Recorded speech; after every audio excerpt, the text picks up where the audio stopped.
Chapter 18. The youth stared at the land in front of him. Its foliages now seemed to veil powers and horrors. He was unaware of the machinery of orders that started the charge. Although from the corner of his eyes he saw an officer who looked like a boy, a horseback come galloping, waving his hat. Suddenly he felt a straining and heaving among the men. The line fell slowly forward like a toppling wall, and with the convulsive gasp that was intended for a cheer, the regiment began its journey. The youth was pushed and jostled for a moment before he understood the movement at all, but directly he lunged ahead and began to run. He fixed his eyes upon a distant and prominent clump of trees where he had concluded the enemy were to be met, and he ran toward it as toward a goal.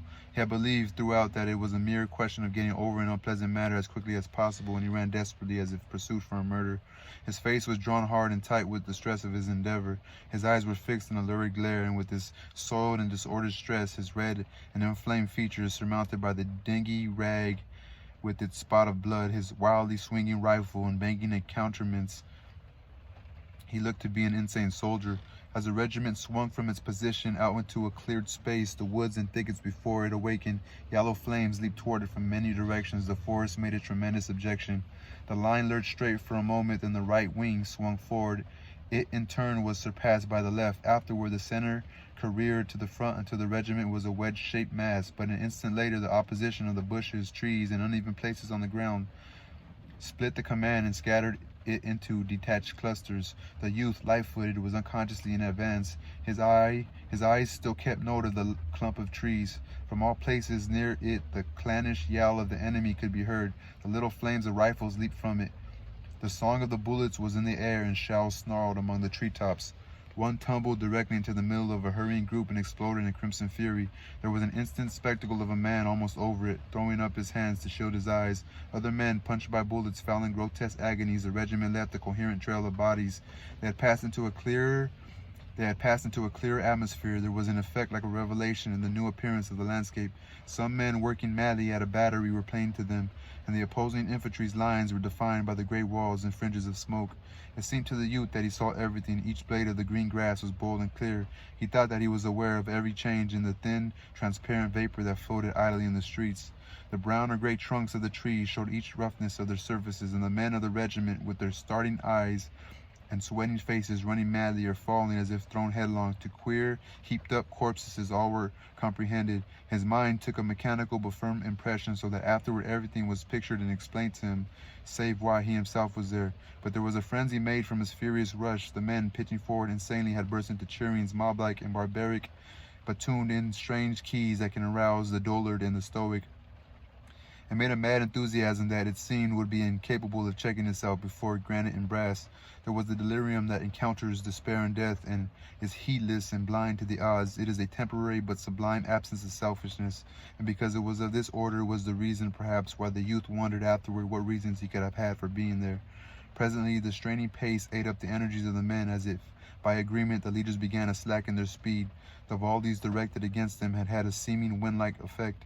The regiment snorted and blew. Among some stolid trees it began to falter and hesitated. The men, staring intently, began to wait for some of the distant walls of smoke to move and disclose to them the scene. Since much of their strength and their breath had vanished, they returned to caution. They were become men again. The youth had a vague belief that he had run miles, and he thought in a way that he was now in some new and unknown land. He had a vague belief that he had run miles. The moment the regiment ceased its advance, the protesting splutter of musketry became a steady roar. Long and accurate fringes of smoke spread out. From the top of a small hill came level belchings of yellow flame that caused an inhuman whistling in the air. The men halted, had opportunity to see some of their comrades, dropping with moans and shrieks. A few lay underfoot, still or wailing. And now, for an instant, the men stood, the rifles slack in their hands, and watched the regiment dwindle. They appeared dazed and stupid. The spectacle seemed to paralyze them, overcome them with the fatal fascination. They stared woodenly at the sights, and lowering their eyes, looked from face to face. It was a strange pause and a strange silence. Then, above the sounds of the outside commotion, arose the roar of the lieutenant. He strode suddenly forth, his infantile features black with rage. "Come on, you fools," he bellowed. "Come on, you can't stay here. You must come on," he said more, but much of it could not be understood. He started rapidly forward with his head turned toward the men. "Come on," he was shouting. The men stared with blank and yokel-like eyes at him.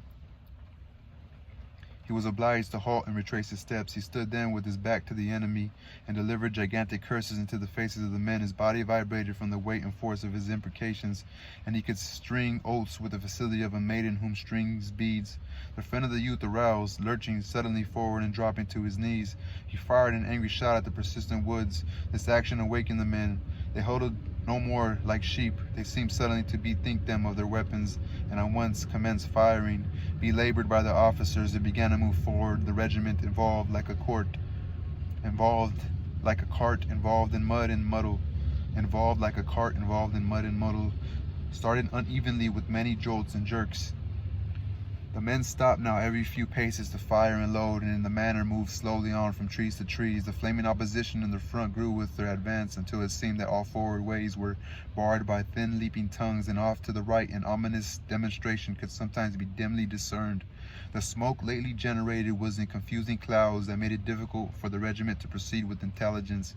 As he passed through each curling mass, the youth wondered what would confront him on the farther side. The command went painfully forward into an open space interposed between them and the lurid lines.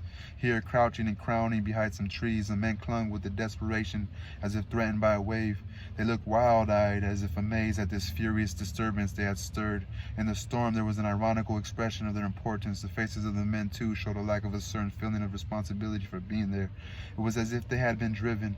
It was the dominant animal failing to remember in the supreme moments the forceful causes of various superficial qualities. The whole affair seemed incomprehensible to many of them. As they halted thus, the lieutenant again began to bellow profanely. Regardless of the vindictive threats of the bullets, he went about coaxing, berating, and bedamning. His lips, that were habitually in a soft and childlike curve, went out writhed into unholy contortions. He swore by all possible deities. Once he grabbed the youth by the arm. "Come on, you lunkhead," he roared. "Come on. We'll all get killed if we stay here. We only got to cross that lot." And then the remainder of his idea disappeared in a blue haze of curses. The youth stretched forth his arm. "Cross there." His mouth was puckered in doubt and awe. Oh, shit. What was it? Oh, hell no. Hold on. "Certainly just crossed the lot. We can't stay here," screamed the lieutenant. He poked his face close to the youth and waved his bandaged hand.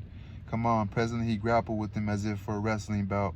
It was as if he planned to drag the youth by the ear on the assault. The private felt a sudden unspeakable indignation against his officer. He wrenched fiercely and shook him off. "Come on yourself," then he yelled. There was a bitter challenge in his voice. They galloped together down the regimental front. The friends scrambled after them. In front of the colors, the three men began to bawl. "Come on, come on." They danced and gyrated like tortured savages. The flag, obedient to these appeals, bended its glittering form and swept toward them. The men wavered in indecision for a moment, and then with a long, wailful cry, the dilapidated regiment surged forward and began its new journey. Over the field went the scurrying mass. It was a handful of men splattered into the faces of the enemy. Toward it instantly sprang the yellow tongues. A vast quantity of blue smoke hung before them. A mighty banging made ears valueless. The youth ran like a madman to reach the woods before a bullet could discover him. He ducked his head low like a football player. In his haste, his eyes almost closed, and the scene was a wild blur. Pulsating saliva stood at the corners of his mouth. Within him, as he hurled himself forward, was born a love, a despairing fondness for this flag which was near him. It was a creation of beauty and invulnerability. It was a goddess radiant that bended its form with an imperious gesture to him. It was a woman, red and white, hating and loving, that called him with the voice of his hopes. Because no harm could come to it, he endowed it with power. He kept near as if it could be a saver of lives. An imploring cry went from his mind. In the mad scramble, he was aware that the colored sergeant flinched suddenly as if struck by a bludgeon. He faltered and then became motionless, save for his quivering knees. He made a spring and clutched at the pole. At the same instant, his friend grabbed it from the other side. They jerked at it, stout and furious, but the colored sergeant was dead, and the corpse would not relinquish its trust. For a moment, there was a grim encounter. The dead man, swinging his bended back, seemed to be obstinately tugging in ludicrous and awful ways for possession of the flag. It was past in an instant of time. They wrenched the flag furiously from the dead man, and as they turned again, the corpse swayed forward with bowed head. One arm swung high, and the curved hand fell with heavy protest on the friend's unheeding shoulder. All right, that was the end of that one. So that was chapter 19.